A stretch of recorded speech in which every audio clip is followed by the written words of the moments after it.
സലാം guys, എന്തല്ല സുഖല്ലേ? ഇന്ന് എന്തിനാന്നറിയില്ല നല്ല കുട്ടിയാവാൻ വേണ്ടി രാവിലെ എണ്ണീറ്റു. ഇന്ന് നമ്മുടെ അമ്മയ്ക്ക് ഒരു എക്സാം ഉണ്ട്. അപ്പൊ രാവിലെ തന്നെ അവളെ വിളിച്ച് അവൾക്ക് കുറച്ച് ധൈര്യം കൊടുത്ത് എക്സാമിന് ഇടാൻ ഞാൻ പോവാന്ന് പറഞ്ഞു. തുണിയിൽ പോകാനാണെങ്കിലും വീട്ടിൽ നിന്ന് കോലത്തിൽ ഇറങ്ങിയതാ. അപ്പോഴാ മനസ്സിലായത് ഭയങ്കര സ്നോഫോളും മഴയൊക്കെ ഉണ്ട്. പകുതി വഴി എത്തിയപ്പോഴാണ് സ്റ്റുഡന്റ് കാർഡ് എടുക്കാൻ മറന്നു എന്നുള്ള ആ സത്യം മനസ്സിലാക്കി. നേരെ പിന്നെ കയറിപ്പോയി കാർഡും എടുത്ത് ഗ്ലൗസ് ഇട്ടങ്ങ് ഇറങ്ങി. അങ്ങനെ നടന്നു പോവാണ് നമ്മുടെ അടുത്തുള്ള യൂണിയിലോട്ട്. ദേ നിറഞ്ഞ പുഞ്ചിരിയോടെ നിൽക്കുന്നത് ഇത് ആരാ? നമ്മുടെ പാത്തു അല്ല, നമ്മുടെ അമ്മ. നല്ല പേടിച്ചിട്ടാണ് പാവം നിൽക്കുന്നത്. എങ്ങനെല്ലോ കയറ്റി വിട്ടു. അവള് പഠിച്ചിട്ടുണ്ട്, അവൾക്ക് കിട്ടുമെന്ന് എനിക്ക് ഉറപ്പായിരുന്നു. ദേ ഇതിന്റെ അകത്താണ് നമ്മൾ എക്സാം എഴുതാൻ പോകുന്നത്. വന്നിട്ടുണ്ട്. പോയ പോലെ അല്ല ആള് തിരിച്ചു വന്നേക്കുന്നത്. പാസ്സായി ഗൈസ്. നമ്മളവിടെ തുള്ളിച്ചാടുകയായിരുന്നു. പരിസരം മറന്ന് അറമതിക്കുകയായിരുന്നു. അതുകൊണ്ട് ഞാനങ്ങ് നിർത്തി. ഇത്രയ്ക്ക് എക്സൈറ്റ്മെന്റ് വേറെ ഒന്നും കൊണ്ടല്ല. നമുക്ക് ഏതെങ്കിലും ഒരു പേപ്പർ പോയി കഴിഞ്ഞാൽ അതിനുള്ള പണി അങ്ങനെ വന്നുകൊണ്ടിരിക്കും. പിന്നെ സെമ്മിൽ എത്ര ഉഴപ്പം നടന്നാലും എക്സാമിന്റെ സമയത്ത് നമ്മൾ നന്നായിട്ടിരുന്ന് പഠിക്കും കേട്ടോ. അപ്പൊ പഠിച്ച് കഷ്ടപ്പെട്ടിട്ട് നമുക്ക് കിട്ടാതെ ഒരു മാർക്കിനൊക്കെ ആയിരിക്കും കിട്ടാതെ പോകുന്നത്. എനിക്കും കിട്ടാതെ പോയിട്ടുണ്ട്. അപ്പൊ വരുന്ന വിഷമം ഭയങ്കരമാണ്. അങ്ങനെ നമ്മുടെ ബാക്കിൽ സ്നോഫോൾ ആണ് ഗൈസ്. നല്ല സ്നോഫോൾ ആണ്. നമുക്ക് ആ ലാംഗ്വേജ് ബിൽഡിങ്ങിന്റെ ഫ്രണ്ടിൽ നിൽക്കാൻ കഴിയില്ല. അമ്മാതിരി കാറ്റാണ്, പറത്തിക്കൊണ്ട് പോകുന്ന കാറ്റ്. എന്തായാലും അടിപൊളി വെതർ ആയിരുന്നു. എനിക്ക് ഒത്തിരി ഇഷ്ടമായി. നമുക്കാണെങ്കിലും നമ്മുടെ ഫ്രണ്ട്സിനാണെങ്കിലും happy or sad moments whatever it is,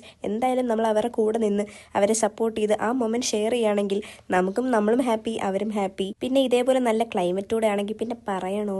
എനിക്കാണെങ്കിൽ ഈ സ്നോഫോളിന്റെ ഇടയിൽ മറ്റേ കുട്ടു ആ റീൽ എടുക്കണമെന്നുണ്ടായിരുന്നു. പക്ഷെ അവൾ സമ്മതിക്കുന്നില്ല. അവൾക്ക് പാക്കൊക്കെ ചെയ്യാനുണ്ട് കേട്ടോ. അവള് പോവാണ് ഒരു ദിവസം കഴിഞ്ഞിട്ട്. മിക്ക ഫ്രണ്ട്സ് എല്ലാം പോയി. സെംബ്രേക്കാണ് ഞങ്ങൾക്ക് ഇപ്പോൾ. അപ്പൊ ഞാനും ആലയും പോകുന്നില്ല. ബാക്കിയുള്ളവരൊക്കെ പോയിട്ടുണ്ട്. ഈ വിഷമമൊന്നുമില്ല, മനസ്സിലായില്ലേ? അപ്പൊ അമ്മയും പോവാണ്. അതിന് മുന്നേ അവളുടെ ഒരു ട്രീറ്റ് ഉണ്ട് പാസ്സായതിന്റെ. അപ്പൊ ഇന്നത്തേക്ക് ഇത്രയേ ഉള്ളൂ. ലവ് യു ആൻഡ് സാവം ഗൈസ്.